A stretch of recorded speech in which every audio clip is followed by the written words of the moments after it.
Знаете, в чем он выражается? Как вы думаете, как определить, разумный человек или глупый? Очень простое определение.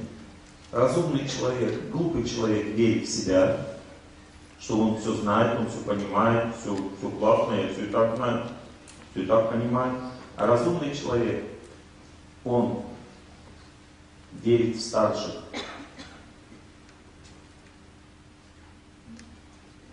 Разумный человек считает себя глупым, а глупый человек считает себя разумным.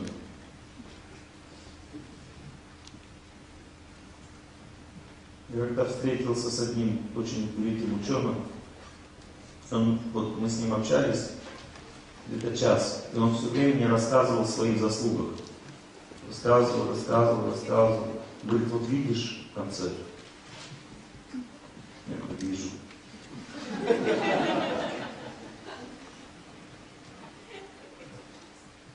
Но это же страшно.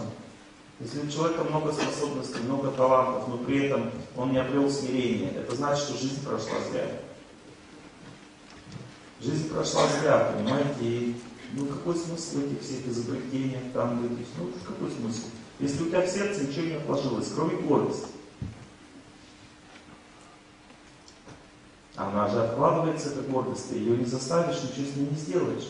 Если на тебя смотрят все, радуются тебе, все тебя любят, гордость сама заходит в сердце. Ты ничего не сделаешь. И только спасение одно, если у тебя есть кто-то старше, кто может тебе сказать, что она зашла уже в твое сердце, тогда ты спасен от злой судьбы. Поэтому нужен человеку старше в жизни обязательно. Первое, смотрите, интересно знать, что есть у тебя в жизни старший или нет. Есть священное писание, есть святые люди. Начинай служить им в своем сердце. Какой результат придет в результате? Результат будет такой, что у тебя появится желание каких отношений. Понимаете, у нас в жизни очень много отношений равных. У нас есть друзья, там, мужья, но эти равные отношения какую природу имеют? Развлекательные, мы с ними развлекаемся. Как мы ведем себя со младшими? Мы их мучаем. Давай. А старших у нас нет. Директор завода это не старший, он ворует. Родители не старшие, потому что они плохо себя ведут. У нас нет старших, понимаете? Если у человека нет старших, значит, что он не может правильно жить. Потому что кто-то должен тебе сказать, какова твоя проблема. Главная проблема человеческой жизни – это гордость. Это ощущение, что я и так все знаю. Значит, будешь страдать. Потому что смирение открывает сердце для истины. Смирение означает, что ты готов принять наставление от кого-то, готов принять. Это очень трудно достижимая вещь, трудно доступная для любого человека. Особенно для того, у кого есть достижения. Допустим, человек имеет много достижений в жизни, и он такой весь уже, весь из себя. Я часто на самолетах летаю, и вот можно видеть, когда люди сидят в бизнес-классе, они делятся на две категории, очень полярные. Одни из них, очень мало таких людей, они очень спокойно и глубоко смотрят на всех, кто заходит. И правильно, что они сидят в бизнес-классе. И слава Богу, что такие люди есть, которые могут так в бизнес-классе сидеть.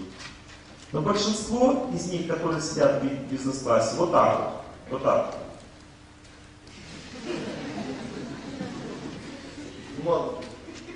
Что проходят, видишь, я сижу.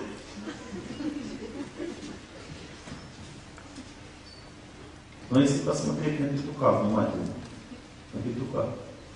Я в деревне живу, часто петухов вижу.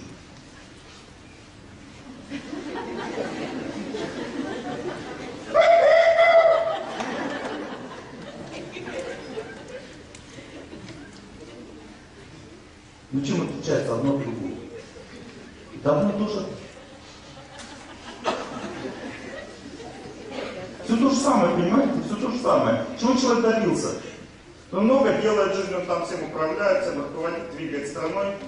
Там, может, не все, Даже суслик у себя на поле агроном. Вот. Ну и чего ты добился? Чего? В чем твои достижения? В том, что ты стал очень корком, так это не достижение.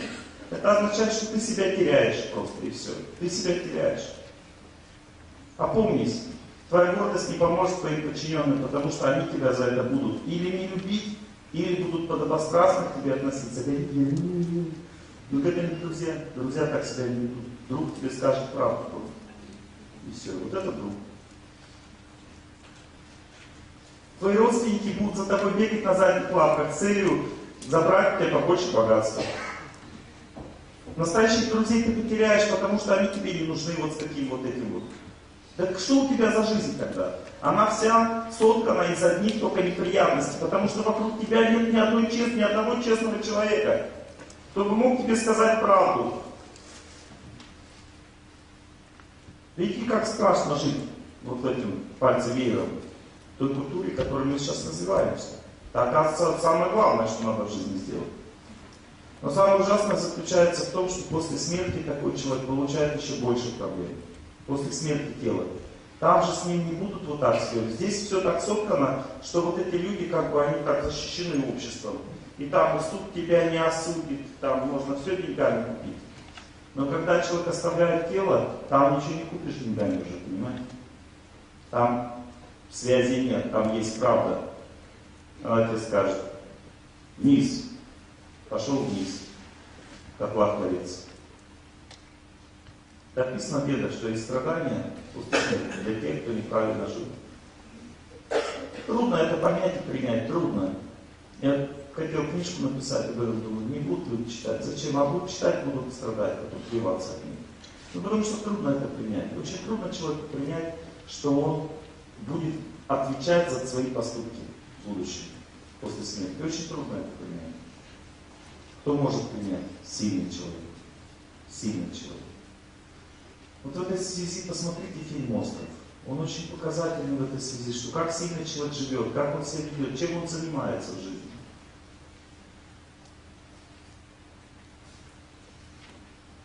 И как он побеждает свою судьбу потом. В чем победа заключается. Хороший фильм в этом плане. Поучительный.